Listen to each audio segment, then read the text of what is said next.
Welcome to YouTube. Oh, you're already on the YouTube. They know they're on YouTube. They're watching me on YouTube. Like I said, all right, first thing we're doing is getting my rib rub together. It recommends we find a good rib rub. I'm using my Traeger. My rib rub is just basics. I'm doing 2 tablespoons of each: pepper, garlic powder, onion powder, and salt. Actually, I'm using 2 tablespoons of salt because I don't want them really salty. I don't like my ribs extremely salty. I do have wet barbecue sauce I'm going to be using for the third step. I'm doing the Traeger 3-2-1. You smoke them for 3 hours. You wrap them and smoke them for an additional 2 hours in tin foil. And then the last hour is the wet sauce. So this is the sauce I prefer. Open Pit Original. This is the sauce I grew up with back in Detroit. It's what I got used to. Nothing against KC, Stubbs, nothing against all those. I just prefer Open Pit. That's my choice. Okay, so the first thing we're going to do is we're going to remove the membrane from the ribs. And then we're going to put the dry rub on while my Traeger outside is smoking up the patio, preheating to 225 for the ribs. Now, this is more or less to contain the mess. It's not to really to protect anything. I'm not going to wrap it in this, nothing. Again, it's just to... Easy cleanup. Yeah, pretty much. Now, the first thing I got to do is sharp knife. And you just came in. You want to go back out? Your brother wants to come in. It's scaring him. He's afraid of my Traeger. Poor thing. Wait till the fireworks start, and then you're really going to suck life. Alright, basically what you're doing, and most people have seen the videos for it, you're just pulling the membrane off of the back of the ribs so the ribs don't get chewy.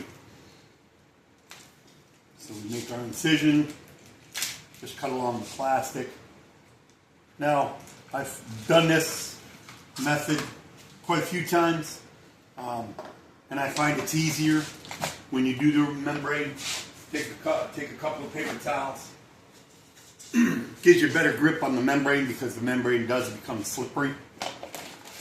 Take your ribs out of the wrap. Okay? Now, most people want to pat them dry. I just leave them wet because the moisture helps the seasoning stick better. So, you find the cut end of the ribs. Here. That way it's easier for them to Find see. the cut end of the ribs. Find the first bone. Insert the knife under the bone, not too far. Just kind of work its way in. Pull a little bit till you hear the membrane separating. And you can see where it's separating now. And then you take your paper towel. Insert your finger. Get a good tear on it. And then use your paper towel to grab that tear.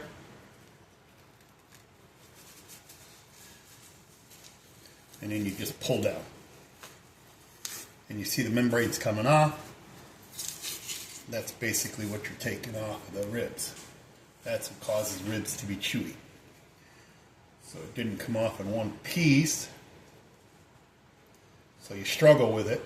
And then you cuss because you're on video. It's all good, old man. Oop, there it is. Come here, you. There we go. We're past the minute mark, by the way. You are allowed to curse. Oh, are we? I don't. Well, You're not. I want this to be PG, you know, family friendly. But you're not supposed to curse within the first minute if you want to be monetized. Well, I just showing people how to do ribs. I don't care about monetization. I am. Is that a word? That's a word. Yeah. Monetization. You gotta love that. Pulled that one out of my 4-year degree. You know. All right. So on there. Now we've got the membrane tore all the way down. Now, if you want, it's up to you to trim the fat. I say fat's flavor. Leave the fat. That's what your ribs are going to look like. Now, each side, of course, you know, we've got the dogs who smell what we're doing and they wish they could have some, but Just as that's proof. how it works. All right, so first side is top side. when you place them on the grill, you're going to put bone side down, which is that side. So you want to season. It's up to you whether you want to season top or bottom first, bone side first, bottom side, whatever. That's up to you. And as you go, you could finish cleaning up here and there, getting the rest of what you might have missed in the original cleaning. So what I'm going to do is my bowl seasoning here. We're going to give it a nice little sprinkle. Going to rub it in. Make sure you get up under the fold. Nobody likes a mystery plain bite of ribs. So there you go. We got one side done. Flip them over. If the paper doesn't stick, there you go. And we're going to do the other side. Okay. Now, liberally, most time people say liberal. You don't want to overpower the taste of the ribs. I do want to taste the barbecue sauce to an extent. So I want to make sure that all sides are covered, but they're not covered to the point where all you're going to taste is the garlic and the salt and the pepper. Stuff like that. Am I doing all right so far? You're golden, dude. Think they understand me so far? Yeah. All I'm right. just So trying that's to. one set of ribs. If you're wondering why he's patting it, he's adding the rest of that seasoning Well, to yeah, the I'm bottom. grabbing the seasoning off the paper to the edge of the ribs, because you want the edges flavored too. I mean, again, you don't want to bite into just smoked meat and taste just smoked meat. I mean, you got to have some flavor to it. So that's one set. By the time we're done with both sets, we should be ready to place them on the Traeger. Now, the instructions, pretty much, and I always tell everybody, if you're going to do a recipe, follow the directions, follow the instructions. I mean, you can add your own little flair to it if you like. That's your prerogative. But when it comes to cooking temperatures, especially when it comes to pork or chicken, you want to try to generally follow the instructions because you don't want to deal with sickness and have to call out for the day of work and try to explain that you undercooked something and now you have the bathroom trots. So again, we're going to locate the first bone. Okay. Work our way in there. Now you can use a butter knife. It doesn't matter what type of knife you use. I tend to use this paring knife because it's one of my favorite out of my knife block.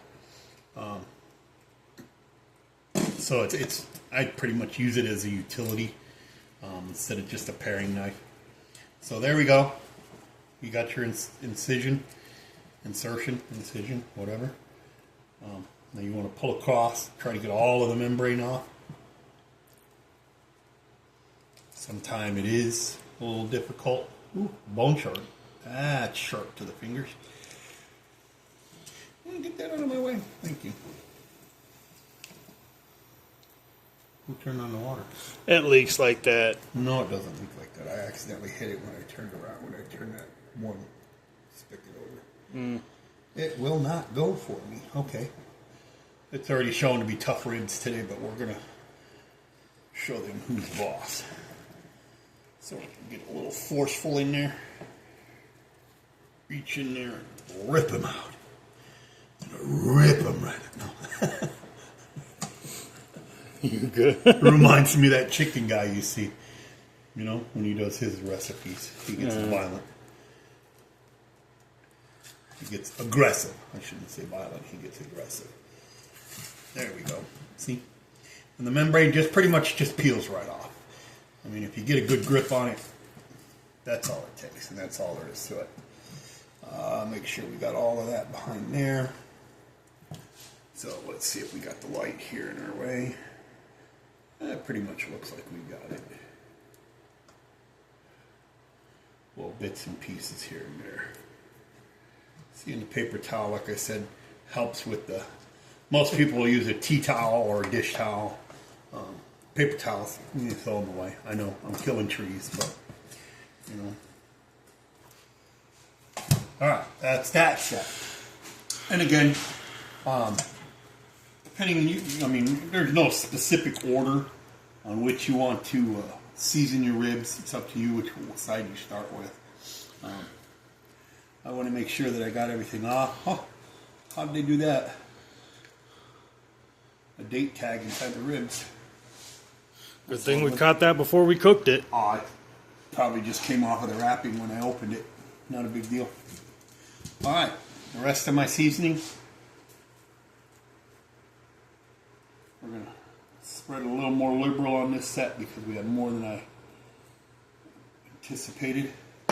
Whew, I can feel that pepper starting to work on the sinuses. There you go. I made a mess anyways. Oh well. Fold over, share. There we go. Fold over, share. There we go. Under the fold, want to make sure we get some seasonings on the bits and pieces. All of the flavor. All of the flavors. You gotta have all of the flavors. I'm gonna mix that up a little bit more. It looks like there's a big patch of pepper right there. Let's see all that pepper. I want to make sure it's mixed in nicely. We're gonna add some more to this one.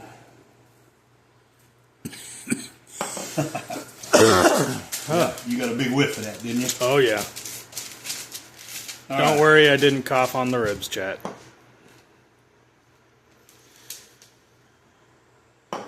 That's basically a sin in America for all you Europeans watching, which is only 1% of my chat. Really? Yeah. What, coughing on the ribs? Yeah. Just a light padding. He's not Well, you beating see all it. the seasonings on my hand. Yeah. You want to get that off. Kind of get it to stick to the ribs meat. instead. There you go. See? Now, I'm an amateur. I am by no means a professional at this. I mean, you know, there are people out there that professional pit masters and stuff like that that'll tell you, you know, what I'm doing wrong, what I'm doing right. But in my opinion, it's your own personal preference. There is no right, there is no wrong. Except for in degrees. Well, You have to keep it at a certain degree in order not to get sick. I mean, you want to make sure you don't get sick, but the way people do things, I mean, you know, again, I'm just a regular dad at home that's just doing a barbecue. If you guys are interested in watching, you know, doing my thing for 4th of July. God bless America. Usually this would be a stream, but unfortunately I need 50 subscribers for that. We'll see. I'm not worried about that again. I'm just a common guy doing common things. I'm just a common man. I drive a common van. I wouldn't have a van. I like my Toyota. My dog ain't got no pedigree. Alright, so now we have to go check on our Traeger, see if it's up to temperature. Definitely make sure one thing when you're handling these, pork ribs, chicken, anything when you're handling them, you want to make sure you wash your hands Regularly.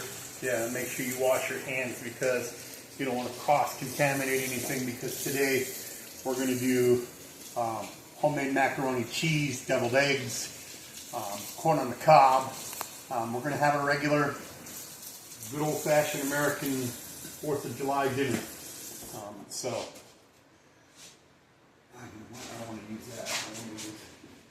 Again, sorry, I know there's people out there saying I'm killing trees, but Funnily enough, none of my chat.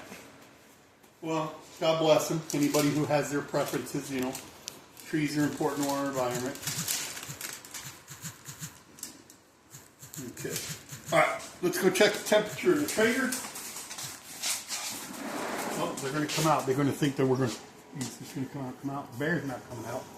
The bear's too scared. Ah, there he is. Hi, scary hairy berry. He came out. Now, our Traeger says 284. We set the temperature to 285. We set the temperature for the Traeger to 225. It says 225 for 3 hours. Arizona, welcome to Arizona. It says 285. It does get a little hot here in AZ. We'll lose some heat when we open the Traeger. Oh, Yeah, me too. the smoke smells good though. Well, yeah, it does aggravate the sinuses. So what we're going to do is we're going to go back inside. And we're going to grab our ribs. We're going to bring them out. We're going to lay our ribs across the grill. It's a kind of a messy Traeger. I mean, I've had it for 2.5 years now. If anybody knows, grilling, Traeger is one of those top of the line smokers. I'm using apple pellets. I'm also going to use apple juice in the wet phase of the ribs, which kinds of helps them become tender, helps the muscle tissue break down, become more fall off the bone ribs. All right, check back with me later, and we'll check in on the ribs in 3 hours.